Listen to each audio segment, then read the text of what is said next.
Good morning, students. Today we are going to start our chapter number 3, that is pair of linear equations in two variables. You have studied linear equations in two variables in your previous class also in 9th standard, है ना? तो बेटा linear equations होती क्या हैं? Linear equations को हम क्यों linear कहते हैं और किस तरह की होती हैं? Where the degree is 1. जहां पर वेरिएबल की डिग्री बेटा 1 होती है उस इक्वेशन को हम क्या बोलते हैं? Linear equation. और टू वेरिएबल्स का मतलब we have to use two variables, x y p q r s, कुछ भी ले सकते हैं बेटा. इसके जनरल फॉर्म में हम कह सकते हैं कि a x plus b y plus c is equal to 0 where a and b are not equal to 0. तो ये हमारे पास क्या हो जाती है? Linear equation in two variables. मैंने यहां पर x और y दो वेरिएबल्स यूज किए हैं. a और b not equal to 0 because अगर a या b कोई भी 0 हो जाता है तो वो टर्म खत्म हो जाएगी तो बेटा फिर वो तो वन वेरिएबल में रह जाएगी. But here we have to study in two variables. ठीक है. और लीनियर इक्वेशन को लीनियर एक और रीजन से भी हम कहते हैं because whenever we draw graph of a linear equation तो we always get a straight line. तो एक लाइन की वजह से ही इसे लीनियर इक्वेशन भी कहा जाता है. ठीक है. तो आपने बेटा 9th स्टैंडर्ड में इन इक्वेशंस को सॉल्व करने का मेथड भी देखा था. क्या किया था हमने, किस तरह से? Let us revise firstly that कि हम कैसे लीनियर इक्वेशन को सॉल्व करते थे इन आवर 9th स्टैंडर्ड. ठीक है. तो क्या होता था? सपोज मैंने एक इक्वेशन ले ली 2x plus 3y is equal to 6. क्या करते थे हम? x या y में से किसी एक की वैल्यू हम पुट करते थे और दूसरे की फाइंड आउट करते थे. तो सपोज मैंने ये टेबल बनाई x y, x को 0 रखा. x को 0 अगर मैंने यहां पर रखा तो क्या हो जाएगा? 0 plus 3y is equal to 6. तो y इज इक्वल टू 2. ठीक है. सिमिलरली अगर मैं y को 0 रखती हूं तो मेरा x क्या आ जाता है? 3. ठीक है. तो अगर मेरा x3 आ गया, अब हम इसको अगर मैं ग्राफ पे प्लॉट करूं, आप लोगों ने 9th स्टैंडर्ड में इसे ग्राफ पे ही प्लॉट किया है तो इसको करके देख लो. ये लो इस तरह से ये मेरे पॉइंट्स बन गए 1 2 3 1 2 3. ग्राफ प्लॉट करने के लिए आपको पता है ना, यहां पर हम लिखते हैं y, हेयर x, यहां पर x डैश और ये नीचे आ जाता है हमारा y डैश. पॉइंट्स क्या थे? 0,2. तो 0 और 2, 0,2. This is the first point. और नेक्स्ट 3,0. ये तो this is our graph of 2x plus 3y is equal to 6. यही किया था हमने 9th स्टैंडर्ड में. ये सबको आपको पता है कि हम इस तरह से करते थे. अब बेटा इस ग्राफ से हमें क्या पता चलता है? From this graph we get to know कि हमारे पास जो ये पॉइंट सॉल्यूशंस आए थे 0 2 3 0, ये क्या है? इस लाइन के ऊपर का हर एक पॉइंट है.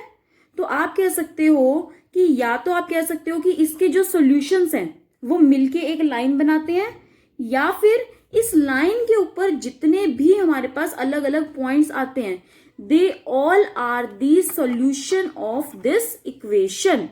ठीक है. इस लाइन के ऊपर हमारे पास जितने भी पॉइंट्स आ रहे हैं क्या है? वो इस लाइन के सॉल्यूशन है.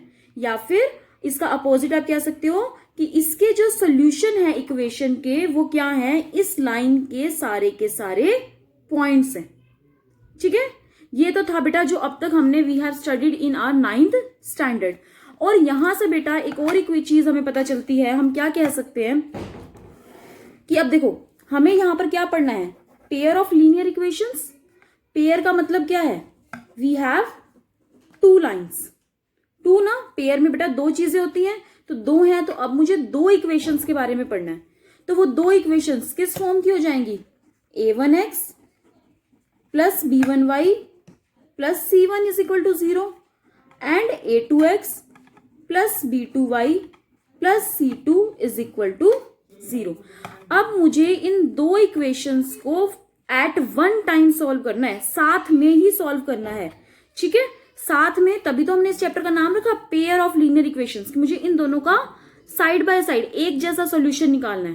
बेटा साथ में सॉल्व करने का मतलब है कि ऐसी एक्स और वाई की वैल्यू जो इस फर्स्ट इक्वेशन को भी सेटिस्फाई करे और सेकंड को भी, ठीक है, कि एक्स और वाई ऐसा होना चाहिए जो दोनों को ही सेटिस्फाई करे। जो पॉइंट इन दोनों लाइंस पे आएगा वही सॉल्यूशन होगा। अब देखो दो लाइंस हैं तो हमारे पास क्या होगा, सॉरी दो इक्वेशंस हैं तो दो ही लाइंस बन जाएंगी कुछ इस तरह से। आपको पता है कि अगर हम एक प्लेन में बात करें तो मेरे पास लाइंस किस अकॉर्डिंग होती हैं। फर्स्ट कंडीशन या तो वो इंटरसेक्टिंग होंगी या कोइंसिडेंट एक दूसरे के ऊपर या फिर पैरेलल लाइंस, ठीक है। अगर तो बेटा दो ये हैं इंटरसेक्टिंग लाइंस हैं, इंटरसेक्टिंग लाइंस एक ही कॉमन पॉइंट पे मीट करती हैं, तो यानी कि ये जो पॉइंट होगा इसके जो कोऑर्डिनेट्स होंगे x, y, सिर्फ यही x और y होगा जो हमारा इन दोनों लाइंस का कॉमन सॉल्यूशन होगा, ठीक है। हमें यहां पर अब कॉमन सॉल्यूशन की बात करनी है, इस बात को ध्यान रखना। तो we have to take only common solution. तो this is the only value of x and y which is common in these two lines. तो अगर इंटरसेक्टिंग लाइंस हैं तो I will get only one solution और one को बोलते हैं हम यूनिक सॉल्यूशन, ठीक है। नेक्स्ट, अगर मेरे पास कोइंसिडेंट लाइंस हैं, कोइंसिडेंट लाइंस मींस आपस में ओवरलैप कर रही हैं। ओवरलैप कर रही हैं तो बेटा हर एक पॉइंट उनका कॉमन है। हर एक पॉइंट अगर कॉमन है तो दोनों लाइंस के ऊपर सारे के सारे सेम पॉइंट्स लाई कर रहे हैं, तो सारे के सारे सेम पॉइंट, तो कितने पॉइंट्स हैं ये, इनफाइनाइट पॉइंट्स हैं, क्योंकि लाइन की तो कोई आपको पता है मेजरमेंट होती ही नहीं, कहीं पे वो रुकती ही नहीं, चलती ही जाती है। तो there are infinite solutions in the case of coincident lines. Next, अगर पैरेलल लाइंस हैं, अब पैरेलल लाइंस कहीं पे मिल रही हैं, कहीं पे भी नहीं मिलती, वो तो कहीं पे भी नहीं मिलेंगी तो कोई कॉमन पॉइंट नहीं होगा, और कॉमन पॉइंट नहीं होगा तो नो सॉल्यूशन, ठीक है। अब हम इन्हीं तीनों केसेस को डिस्कस करेंगे यूजिंग सम एग्जांपल्स। तो सबसे पहले हम इंटरसेक्टिंग लाइंस का अगर देखें तो I have taken this example कि if I have this equation x minus 2y is equal to 0 and 3x plus 4y is equal to 20। ये मैंने दो इक्वेशंस ली हैं, इनको मैंने सॉल्व किया, मैंने इसमें x की वैल्यू 0 रखी, x 0 रखा तो बेटा क्या हो जाएगा, minus 2y is equal to 0, तो y इज इक्वल टू 0, ठीक है। सिमिलरली अगर मैंने y को 1 पुट कर दिया इस इक्वेशन में तो मेरा x क्या आ गया 2, ठीक है। ऐसे ही मैंने ये सेकंड इक्वेशन को सॉल्व करके ये वाली टेबल बनाई, x और y, x को 0 पुट किया तो y 20, y को मैंने 2 पुट कर दिया तो x की वैल्यू आ गई 4। अब मैंने इन दोनों का एक ग्राफ प्लॉट किया, इन दोनों इक्वेशंस को वन सेम ग्राफ पे हमने प्लॉटिंग की है, तो वो हमारे पास किस तरह का ग्राफ बन गया, लाइक दिस। ये देखो बेटा, ये देखो कौन से पॉइंट्स थे, 0,0 और 2,1, ये आ गए, तो ये मेरी बन गई फर्स्ट लाइन की इक्वेशन, ठीक है। नेक्स्ट में था 0,5, तो ये रहा आपका 0,5, और दूसरा पॉइंट क्या था 4,2, वो ये रहा आपका 4,2 पॉइंट। तो यहां से भी हमारी ये बन गई लाइन। तो ये लाइंस कैसे बनी है, intersecting lines. Intersecting lines means जो ये पॉइंट आया था मेरा बेटा 4,2, this is the common solution of these two lines. 4,2 first line पे भी लाई कर रहा है और सेकंड पे भी। तो यहां पर इन दिस केस अगर मुझे इस पेयर का सॉल्यूशन की बात करनी है, जो मैंने इक्वेशंस ली थी, तो वो क्या होंगे मेरे यूनिक सॉल्यूशन, ठीक है। This is the first case जब हमें इंटरसेक्टिंग लाइंस मिलती हैं। इंटरसेक्टिंग लाइंस के केस में हमारे पास कैसे सॉल्यूशंस आते हैं, यूनिक सॉल्यूशन, ठीक है। नेक्स्ट अगर हम बात करें कोइंसिडेंट लाइंस की, तो मैंने एक एग्जांपल लिया 2x plus 3y is equal to 9 and 4x plus 6y is equal to 18। फिर इसको सॉल्व किया, पहले फर्स्ट इक्वेशन को और फिर सेकंड को। फर्स्ट में हमने बेटा x को 0 पुट किया तो y 3, और सिमिलरली अगर हमने क्या किया, y को 0 पुट किया तो मेरे पास x की वैल्यू आ गई 4.5। आप इसको सॉल्व करके देख सकते हो इजीली, सबको आता है सॉल्व करना, आप लोगों ने पहले ही काम सब कर चुके हो। ऐसे ही मैंने बेटा नेक्स्ट को सॉल्व किया तो मैंने x की वैल्यू 0 रखी तो मेरे पास y 3 आ गया, और y को अगर मैंने यहाँ पे 1 पुट कर दिया तो x क्या आ गया मेरा सॉल्व करके 3। अब मैंने यही पॉइंट्स फिर से ग्राफ पे प्लॉट किए। सबसे पहले 0,3, तो देखो बेटा ये आ गया 0,3। नेक्स्ट पॉइंट क्या था 4.5,0, तो वो यहाँ पे आ गया। बन गई है स्ट्रेट लाइन, फर्स्ट लाइन वाली, 2x plus 3y is equal to 9। Next हमने अगर नेक्स्ट इक्वेशन को सॉल्व किया है तो 0,3 फर्स्ट पॉइंट, सेकेंड पॉइंट क्या था 3,1, तो वो मैंने यहां पर कर दिया प्लॉट। फिर से बेटा ये ओवरलैपिंग लाइंस होगी, वही सेम लाइन बन रही है हमारी, और सेम लाइन बन रही है तो बेटा दोनों लाइंस के ऊपर वही सेम के सेम पॉइंट्स हैं, means there are infinite points common in these two lines. दोनों लाइंस में क्या है, दोनों इक्वेशंस में इनफाइनाइट पॉइंट जो है वो कॉमन है, और अगर जितने पॉइंट कॉमन होते हैं उतना ही हमारा सोल्यूशन आता है। तो कितने सोल्यूशन आ जाएंगे यहां पर, इनफाइनाइट सॉल्यूशंस। ठीक है, this is the case of infinite coincident lines and infinite solution. Next अगर हम बात करें कि हमारे पास क्या कौन सा केस था बेटा, थर्ड पैरेलल लाइंस का केस था, तो वो ये आ गया। यहां पर बेटा मैंने इक्वेशंस ली हैं, x plus 2y minus 4 is equal to 0, और दूसरी 2x plus 4y minus 12 is equal to 0। फिर से x को फर्स्ट इक्वेशन में 0 पुट किया तो y की वैल्यू आ गई 2, फिर y को 0 पुट किया तो x की वैल्यू आ गई 4। ऐसे ही सेकेंड इक्वेशन को सॉल्व किया, x को 0 तो y 3, y को 0 तो x 6। फिर से इसको ग्राफ पे प्लॉट करते हैं, 0,2 आ गया ये पॉइंट आपका। नेक्स्ट 4,0, ठीक है। So we have drawn this line, x plus 2y minus 4 is equal to 0। अब सेकेंड इक्वेशन को देखेंगे, 0,3 ये पॉइंट आ गया, 6,0 यहां पे फिर से हमने लाइन ड्रॉ की, तो what type of lines are these are parallel lines, और पैरेलल लाइंस के केस में हमारे पास क्या होता है, नो सॉल्यूशन। तो अब तीनों केस आपको क्लियर है, इंटरसेक्टिंग लाइंस में यूनिक सॉल्यूशन, कोइंसिडेंट में इनफाइनाइट सॉल्यूशन, और पैरेलल में तो कोई सॉल्यूशन ही नहीं आता because there is no point common between these two lines. ठीक है, तो बेटा अभी तो हमने क्या किया है, इसको ग्राफ पे प्लॉट करके फिर देखा कि किस टाइप के सॉल्यूशंस आ रहे हैं हमारे पास। बट अगर मुझे इसको प्लॉटिंग ही नहीं करनी है, मुझे सिर्फ जनरली इक्वेशंस को देख के सिर्फ टाइप ऑफ सॉल्यूशंस पूछे हुए हमें कि किस टाइप के सॉल्यूशंस हैं हमारे पास, तो हम क्या कर सकते हैं, हमारे पास जो मेथड है that is comparing the ratios. हमारे जो ये कोफिशिएंट्स होते हैं, इसके आगे जैसे 1 2, ये 2 और 4 और 12, दीज आर द कोफिशिएंट्स ना। तो इन कोफिशिएंट्स को अगर मैं कंपेयर कर लूं, उसके बाद हम कैसे बता सकते हैं कि कौन सी हमारी सिचुएशन आएगी लाइंस की और किस टाइप के सॉल्यूशंस आएंगे। तो let us discuss that now. देखो बेटा, मैंने फर्स्ट में किया था पेयर ऑफ लाइंस, जो मैंने फर्स्ट एग्जांपल लिया था वो ये था, x minus 2y is equal to 0 and 3x plus 4y is equal to 20। तो इस केस में मेरे पास फर्स्ट केस में बेटा क्या आया था, इंटरसेक्टिंग लाइंस आई थी ना, ये सॉल्यूशन आपने अभी देखा था, यही मेरी दो पेयर ऑफ इक्वेशंस थी, और कैसे सॉल्यूशंस आए थे, इंटरसेक्टिंग लाइंस के।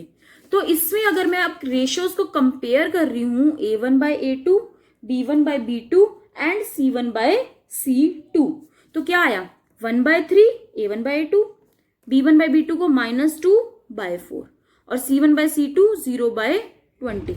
तीनों में से कुछ भी इक्वल है, कुछ भी नहीं है। तो आप कह सकते हो बेटा जब हमारा a1 by a2 और b1 by b2 इसमें इक्वल नहीं आया, तो वो कौन सा केस होता है, intersecting lines means unique solution. Next हमने किया था कोइंसिडेंट लाइंस का केस, तो उसमें बेटा हमने क्या किया था, ये हमारा एग्जाम्पल था 2x plus 3y is equal to 9 और 4x plus 6y is equal to 18।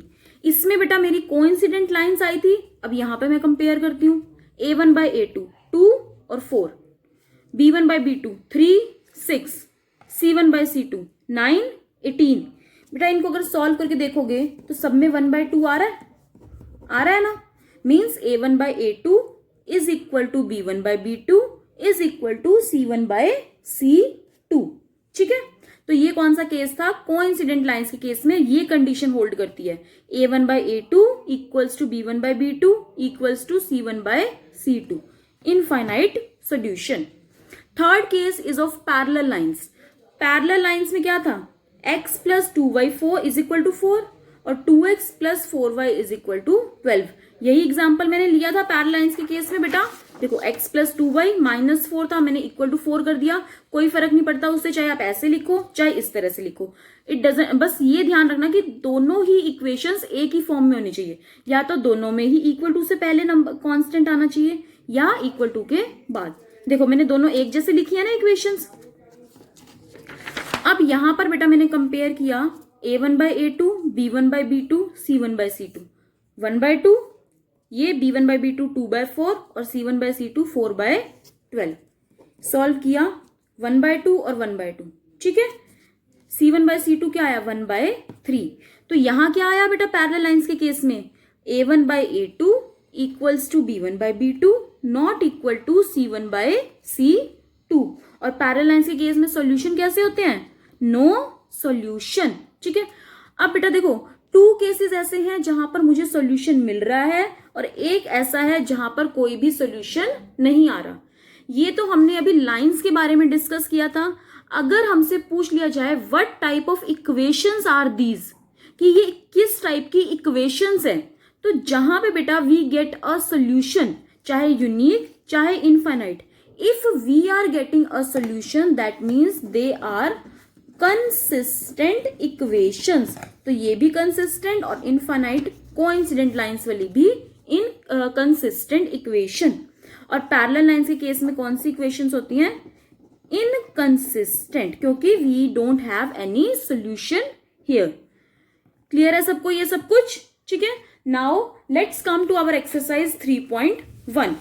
3.1 exercise में बेटा आपसे क्या बोला हुआ है कि यू हैव टू टेल, आपको जो सिचुएशन दी हुई है आपको उसको algebraically as well as graphically represent करना है, ठीक है। अलजेब्रिकली भी बताना है और ग्राफिकली भी बताना है। तो let's read this first question. देखो, Aftab tells his daughter, Aftab अपनी डॉटर की बात कर रहा है कि 7 years ago, बेटा 7 years ago I was 7 times as old as you were then। 2 लोगों की बात हो रही है, आफ्ताब की और उसकी डॉटर की, ठीक है ना। तो here we have 2 people, Aftab and his daughter. और बात क्या कर रहे हैं, किस बारे में बेटा, एजेस के बारे में। तो सबसे पहले तो बेटा हम इनकी प्रेजेंट एज ले लेते हैं, क्योंकि हम एजेस को डिस्कस कर रहे हैं। तो प्रेजेंट एज मैंने आफ्ताब की ले ली x और उसकी डॉटर की y। अब आफ्ताब ने क्या बोला है कि 7 years ago, 7 years ago 7 साल पहले क्या एज होगी आफ्ताब की x-7 और उसकी डॉटर की y-7, ठीक है। तो इसके बाद क्या बोला हुआ है, I was, I means Aftab was। बेटा जहां पे भी जब आप इक्वेशंस बनाते हो हेल्पिंग वर्ब आ जाए, is am are, was were, will shall, तो वहां पे आप इक्वल टू का साइन पुट ऑन करोगे, ठीक है। तो I was 7 times as old as you were, तो मैं तुम्हारी एज का 7 times था। सिंप्लीफाई कर लो, इक्वेशन बन जाएगी x-7 7y-49। तो x-7y -7 और ये +49, तो +42 is equal to 0। This is our first equation, ठीक है। इसके बाद बेटा अब क्या बोला हुआ है, also 3 years from now. 3 years from now means 3 years अब आज के बाद, आज से 3 साल बाद, फ्रॉम नाउ। तो बेटा अगर आज x एज है, y एज है, तो 3 साल बाद कितनी हो जाएगी, x+3 और y+3। तो क्या बोला उसने अब इस इक्वेशन को, I means Aftab shall be helping verb equal to 3 times as old as you will be, ठीक है। तो मैं तुम्हारी एज का 3 times, इसको सिंप्लीफाई कर लो, 3y+9, ठीक है। तो क्या हो गया ये x-3y+3 -9, तो बन गया आपकी ये 2 इक्वेशंस, फर्स्ट एंड सेकेंड।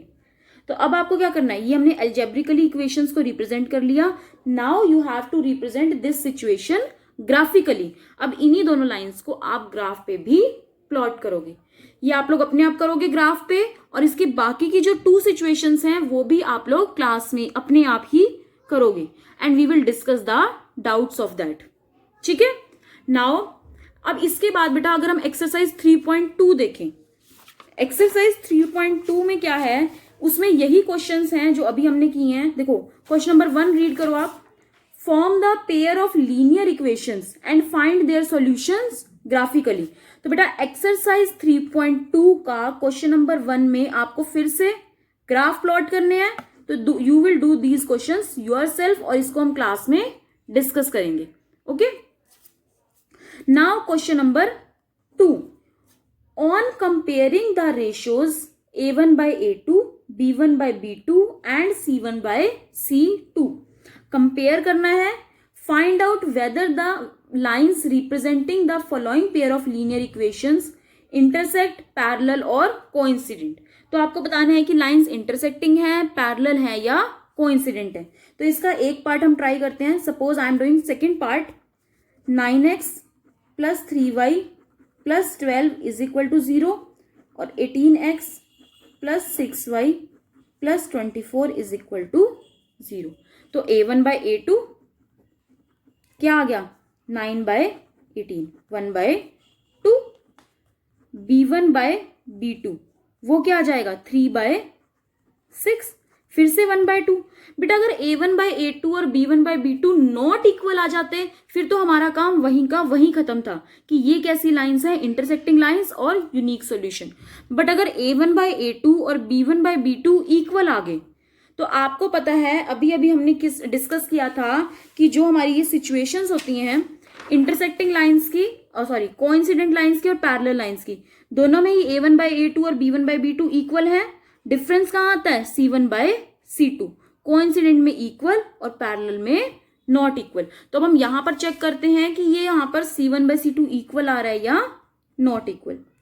तो क्या है, 12 बाय 24, फिर से 1 बाय 2। तो कौन सी होगी ये सिचुएशन, 1 बाय 2 होगी ना। तो which situation is this, a1 by a2 equals to b1 by b2 is equal to c1 by c2, means infinite solutions. और इनफाइनाइट सॉल्यूशन किस में होते हैं, कोइंसिडेंट लाइंस।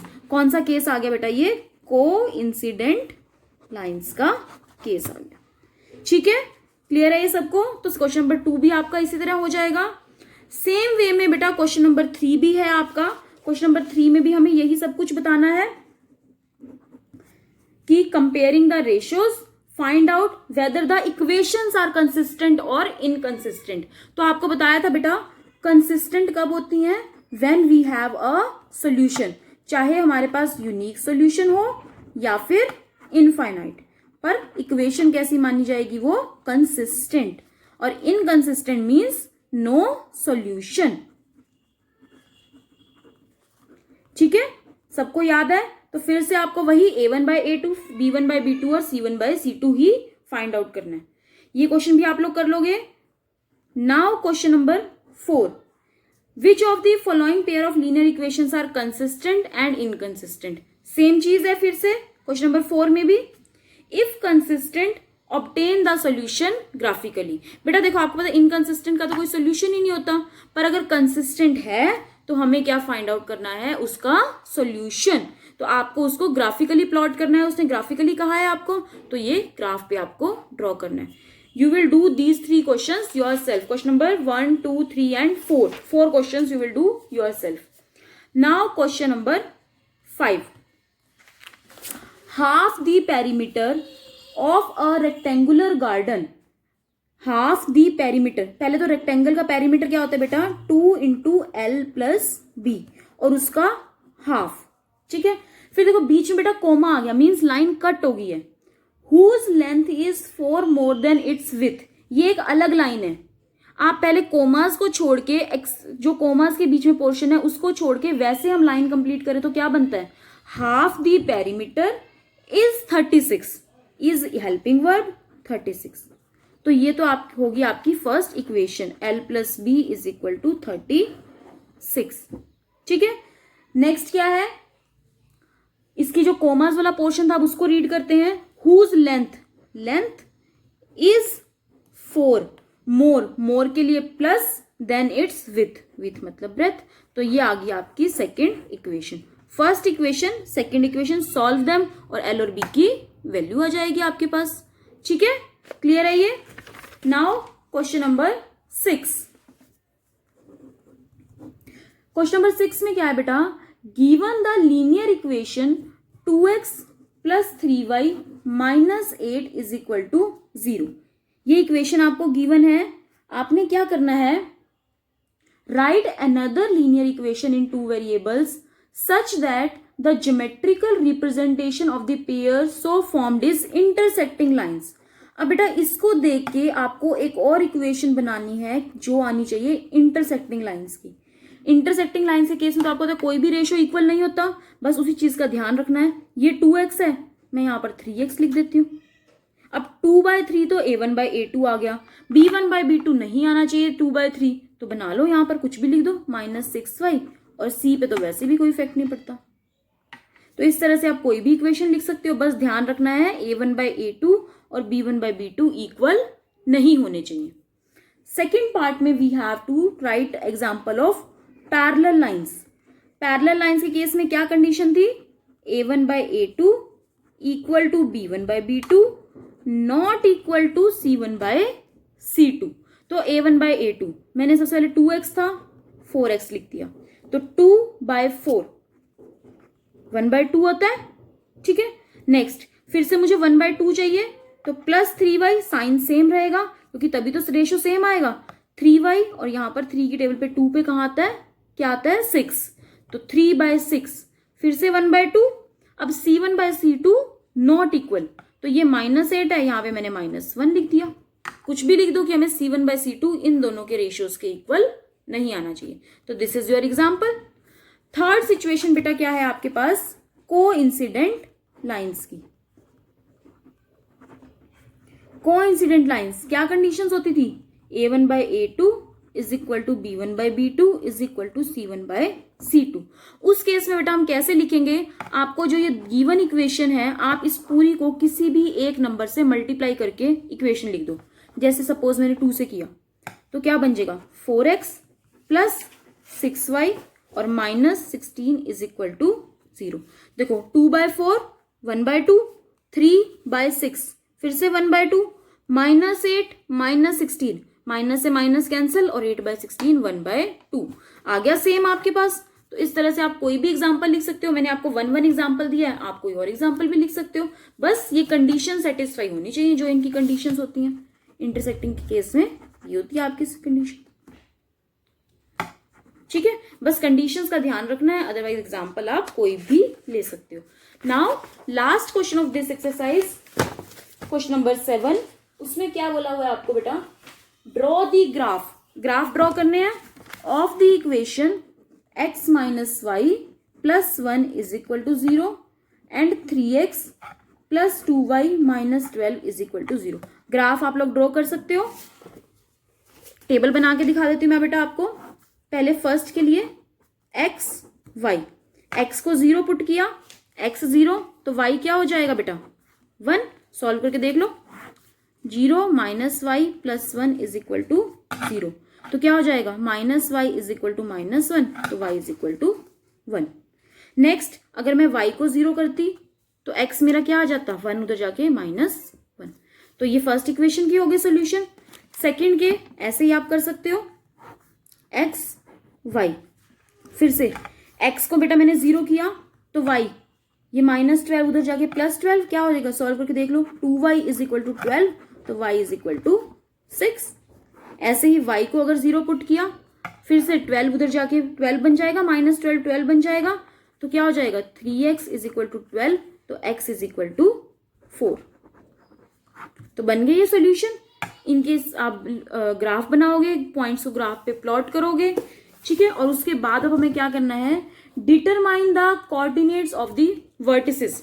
बेटा अब इसमें आपको वर्टिसेस भी ड्रॉ करने हैं। एक ट्रायंगल बन जाएगी, देखो इस तरह से। इसका अगर हम ग्राफ ऐसे रफली प्लॉट करते हैं, मेरे पास क्या पॉइंट्स थे, 1 2 3 4 5, ये एक्स एक्सिस और ये वाई, 1 2 3 4 5 6। सिमिलरली नीचे भी आप पुट कर दोगे, -1 -2 -3, दिस इज y डैश, ये -1 -2 -3 -4 and this is x dash. तो क्या क्या सोल्यूशंस आए थे बेटा पहले, क्या सॉल्यूशंस थे हमारे पास, 0,1 तो ले लिया हमने, 0 और 1 ये पॉइंट आ गया। नेक्स्ट -1,0 तो -1,0 तो मेरी फर्स्ट लाइन बेटा ये बन गई, कौन सी, x - y + 1 = 0। ठीक है, अब अगर मैं सेकेंड वाली को प्लॉट करती हूं तो उसके सॉल्यूशंस क्या थे मेरे पास, 0,6 तो देख लो 0 और 6 ये रहा। नेक्स्ट 4,0 आ गया। अब इसको प्लॉट करेंगे हम इस तरह से।